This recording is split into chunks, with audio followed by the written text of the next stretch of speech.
Hi అండి, welcome to Jakkampudi recipes. ఈరోజు మన రెసిపీ వచ్చేసి పచ్చిమిర్చి ఆవకాయ పచ్చడి. మనం ఎన్నో రకాల పచ్చళ్ళని పెడుతూ ఉంటాం కదా, నిలవ ఆవకాయ పచ్చడిని, నిలవ మాగాయ పచ్చడిని, చాలా రకాలు పెడుతూ ఉంటాం. కానీ ఎప్పుడైనా పచ్చిమిర్చితో ఆవకాయ పచ్చడి అనేది ప్రిపేర్ చేశారా? ప్రిపేర్ చేయకపోతే ఒక్కసారి ప్రిపేర్ చేయండి, లొట్టలు వేసుకుంటూ తినేస్తారనమాట. అంత రుచిగా ఉంటుంది, అంత టేస్టీగా ఉంటుందన్నమాట.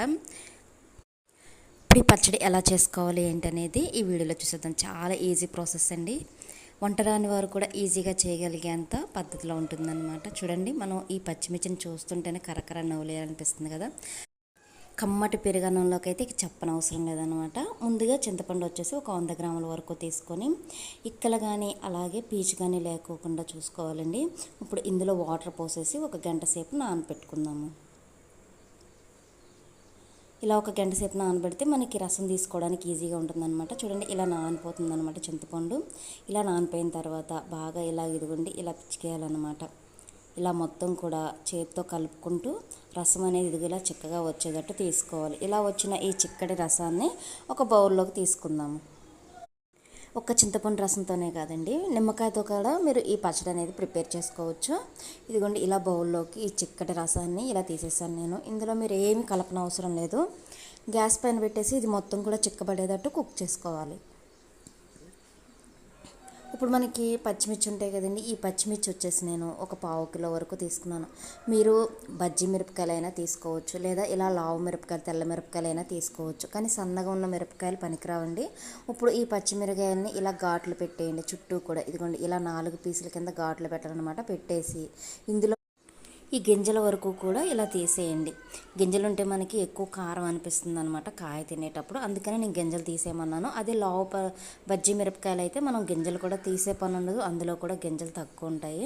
ఇదిగో చూడండి, మళ్ళీ మీకు చూపిస్తున్నాను. ఇలా 4 పలకల కింద అనమాట, అంటే పొడవుగా 4 వైపులా కూడా ఇలా ఘాట్లు అనేది పెట్టేసి ఇలా గింజలు అనేవి తీసేసి ఒక బౌల్లోకి తీసుకుందాము.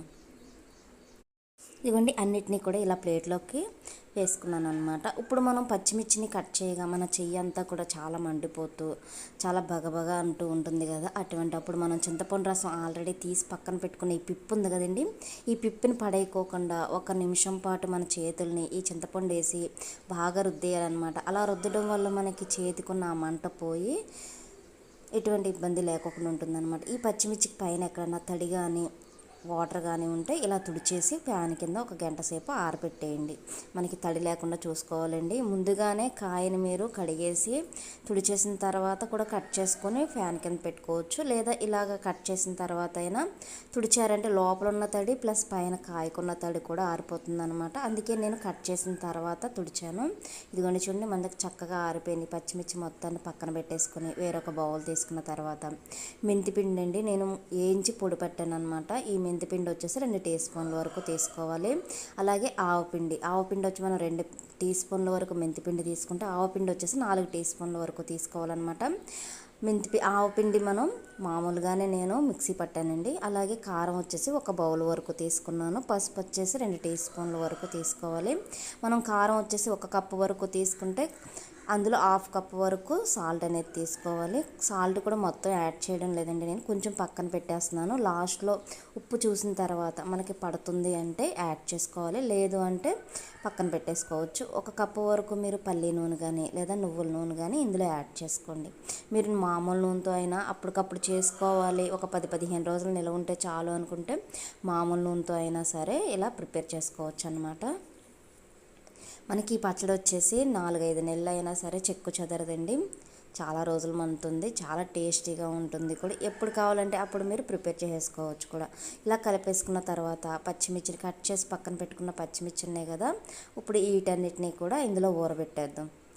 మొత్తం అన్నిటినీ కూడా నేను ఇందులో వేసేసాను అనమాట. ఇందులో వేసేసి ఈ కారం ఈ ఆయిల్ మొత్తం పట్టేటట్టు ఈ పచ్చిమిర్చికి బాగా కలిపేయండి. ఎక్కడా కూడా గ్యాప్ లేకోకుండా, ఎక్కడ పొడంటూ లేకోకుండా మొత్తం కలిపేసుకోవాలి. ఒక్కొక్క పచ్చడికి ఒక్కొక్క డిఫరెంట్ టేస్ట్ అనేది ఉంటుంది కదండి. మీరు కూడా ఒకసారి ట్రై చేయండి. ఒక్కసారి తిన్నారంటే అస్సలు వదిలిపెట్టరు అనమాట. పుల్ల పుల్లగా, కారం కారంగా చాలా టేస్టీగా ఉంటుంది. కారం అనేది అస్సలు అనిపించదు. పచ్చిమిర్చితో ఆవకాయ కారం ఏంట్రా బాబు అనిపించవచ్చు, మంట ఉంటుందేమో అనిపించవచ్చు, కానీ అలా మంట ఏమి ఉండదు. చాలా టేస్టీగా ఉంటుంది. వేడి వేడి అన్నంలోకి అయితే అసలు చెప్పనవసరం లేదు.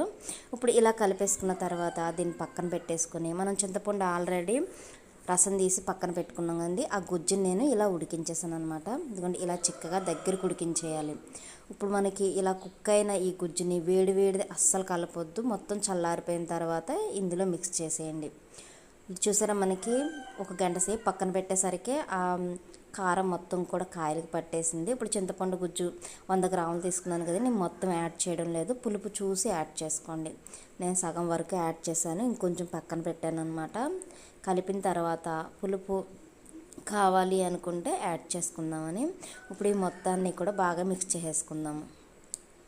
ఇలా మిక్స్ చేసేసుకున్న తర్వాత ఒక రోజు మొత్తాన్ని కూడా ఇలా ఊరపెట్టేయాలన్నమాట. ఇలా ఉంచేసిన తర్వాత నెక్స్ట్ డే మీరు తింటే చాలా టేస్టీగా ఉంటుంది. వేడి వేడి అన్నంలో వేసుకుని తిన్నారంటే అసలు చెప్పనవసరం లేదు. పెరుగన్నానికైతే బెస్ట్ కాంబినేషన్ అని చెప్పొచ్చు అనమాట. చూసారా, మనకి కలుపుకోవడానికి కూడా గ్రేవీ కూడా చాలా వస్తుంది. మరి ఇంకెందుకు ఆలస్యం, మీరు కూడా ట్రై చేయండి. ట్రై చేసి ఎలా వచ్చింది ఏంటి అనేది కామెంట్ బాక్స్లో కామెంట్ చేయండి. చూడండి, పచ్చిమిర్చిని చూస్తుంటే ఇప్పుడే నవ్వులు తినేయాలి అనిపిస్తుంది కదా. రుచి అయితే చాలా బాగుంటుందండి. అసలు ఇది పచ్చిమిర్చితో చేసామా అనిపిస్తుంది అన్నమాట. అసలు పచ్చిమిర్చి ఫ్లేవర్ అనేది ఉండదు, మనకి డిఫరెంట్ ఫ్లేవర్, చాలా టేస్ట్ ఉంటుంది. కొత్తగా ఎవరైనా చూస్తున్నట్లయితే బెల్ ఐకాన్ ప్రెస్ చేసి అందులో ఆల్ అనే బటన్ ఉంటుంది, ఆ బటన్ ప్రెస్ చేసినట్లయితే నా నోటిఫికేషన్స్ అన్నీ కూడా మీరు చూడొచ్చు. అలాగే లైక్ చేయడం కానీ సబ్స్క్రైబ్ చేయడం మాత్రం మర్చిపోవద్దు. Thank you for watching.